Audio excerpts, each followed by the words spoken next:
बिस्मिल्लाहिर्रहमानिर्रहीम। अस्सलाम वालेकुम। हम सैयद तारिक शहर इलाहाबाद से आप देख रहे हैं यूट्यूब चैनल दृष्टि का प्रोग्राम मेरी आवाज़ सुनो।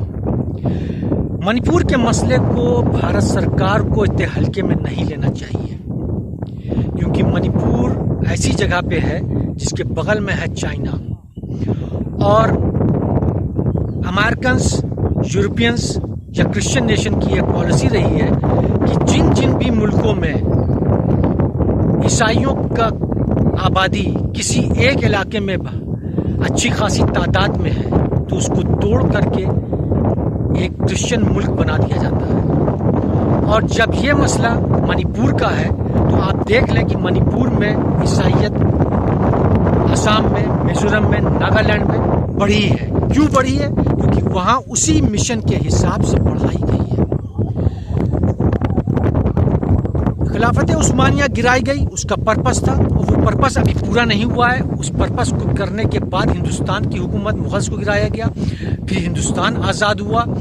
फिर हिंदुस्तान आज़ाद होने के बाद अब मसला दूसरा है, कश्मीर, जिसमें लद्दाख को हर हालत में चाहिए,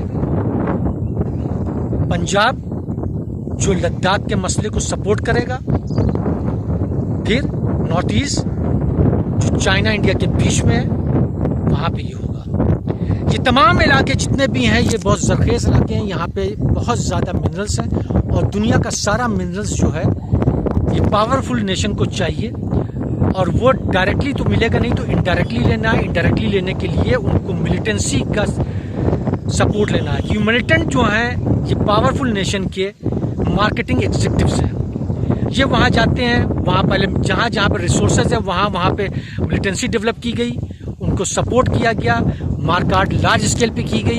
फिर उसके बाद वो इंटरनेशनल मसला आ गया, फिर उसके बाद यूनाइटेड नेशन उसमें इंटरफेयर करेगा, फिर यूनाइटेड नेशन अपनी फोर्स वहाँ भेजेगा, तो उसकी फोर्स वहाँ जाएगी रेड क्रॉस लेवल लेकर के, मगर वहाँ हथियार बांटेगी मिलिटेंट को, फिर मिलिटेंसी बढ़ती रहेगी। फिर उसके बाद वोटिंग होगी कि जो ईसाई लोग जो हैं कितने हैं, वो अपना मुल्क बनाना चाहते हैं कि नहीं चाहते हैं, ईसाइयों पर जुल्म हो रहा है। इस तरीके से करके वो एक ईसाई का मुल्क बना दिया जाता है, जिस तरीके से इन्होंने सूडान में किया। साउथ सूडान बनाया जहाँ पे पूरा पेट्रोल था, उस पेट्रोल के पूरे काबिज कौन है? यही क्या कहते हैं आपके यूएसए और यूरोपियन नेशंस। इंडोनेशिया में आइलैंड को तोड़ा, पपुआ को, जहाँ पे बनाया 1975 में, और इसको ब्रिटिश गवर्नमेंट ने आज़ाद कराया। इसी तरीके से कोरिया में जहाँ क्रिश्चियन डोमिनेटिंग थे उनको तोड़ के अलग कर दिया गया।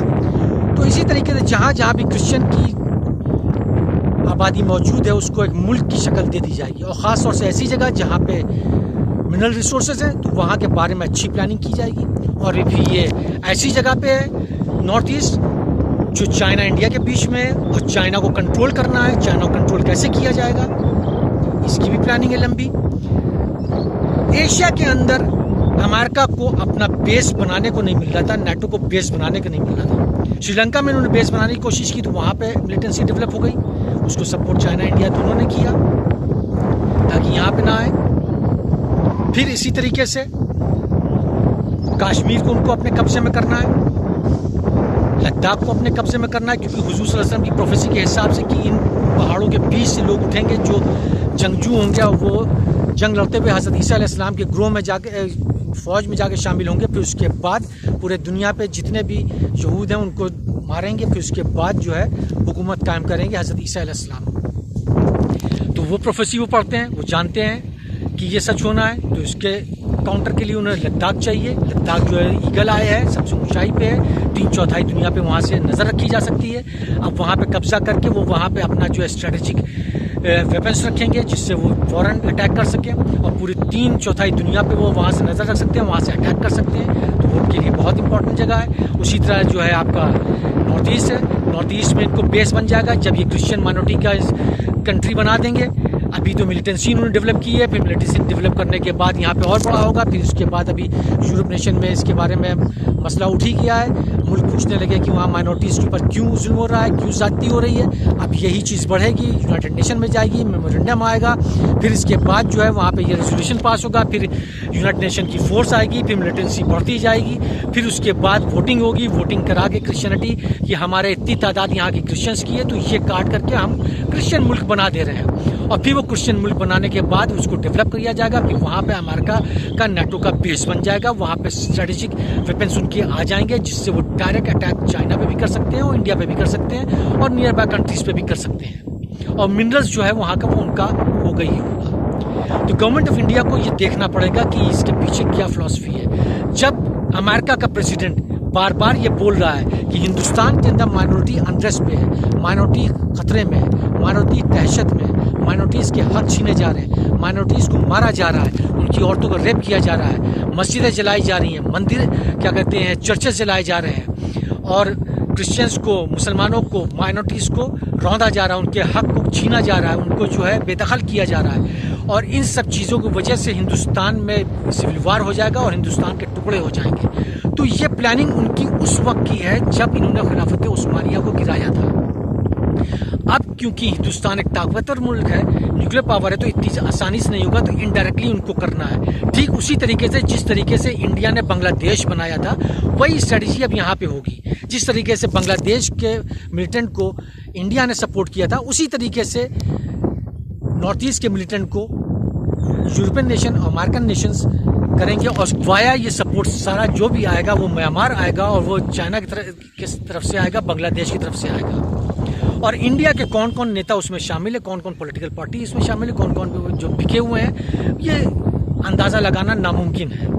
मगर हिंदुस्तान की सरकार को सोचना पड़ेगा कि हिंदुस्तान को अगर बचाना है, टूटने से बचाना, बिखरने से बचाना है, तो एक सख्त प्लानिंग बनानी होगी नॉर्थ ईस्ट के बारे में। अगर नहीं करते हैं तो ये धीरे धीरे पहले फेज में तो अमेरिकन की पॉलिसी जो है सक्सेस पा चुकी है। अब नेक्स्ट स्टेज जो है इसको और तेज़ी से डेवलप करना है और फिर उसके बाद यूनाइटेड नेशन में आवाज़ को और मजबूती से उठवाना है और फिर उसके बाद हिंदुस्तान को टुकड़े करने की कोशिश करना है। तो गवर्नमेंट ऑफ इंडिया के सामने खुला चैलेंज है और इस चैलेंज को गवर्नमेंट ऑफ इंडिया को सस्ते में नहीं लेना चाहिए, हल्के में नहीं लेना चाहिए और बहुत ही माइन्यूटली हर चीज़ को एनालिसिस करना चाहिए, नहीं तो हिंदुस्तान का एक बड़ा हिस्सा चला जाएगा और इससे नुकसान सिर्फ हिंदुस्तान को होगा, किसी और को नहीं होगा। तो हिंदुस्तान को बचाना है तो हिंदुस्तान के लिए जितने बॉर्डर एरिया है वहाँ पे सिर्फ हिंदू मुसलमान करके पब्लिक को बेवकूफ़ बना के, पब्लिक को टोपी पहना के, नफरत फैला करके आप सर्वाइव नहीं कर सकते हैं, ना इस चीज़ को दबा सकते हैं। क्योंकि ये प्लानिंग अमेरिकन्स की है, ये प्लानिंग ज्यूज की है, ये प्लानिंग कैपिटलिस्ट की है, ये प्लानिंग बैंकर्स की है। और जब ये प्लानिंग इन लोग की है तो ये इम्प्लीमेंट होनी है और होके रहेगी। तो इसके लिए पहले ही से तैयार होना पड़ेगा। हो सकता है कि मेरी बातें कुछ गलत लगे, इसके लिए हम माफ़ी चाहेंगे, मगर जो बात हमारे जहन में आई और जो एनालिसिस किया हमने, जो चीज़ें देखी, उस हिसाब से हमने ये चीज़ बोली। और हमारी रिक्वेस्ट है तमाम लोगों से कि हमारे चैनल को प्रमोट करें, इंडोर्स करें, सब्सक्राइब करें। शुक्रिया।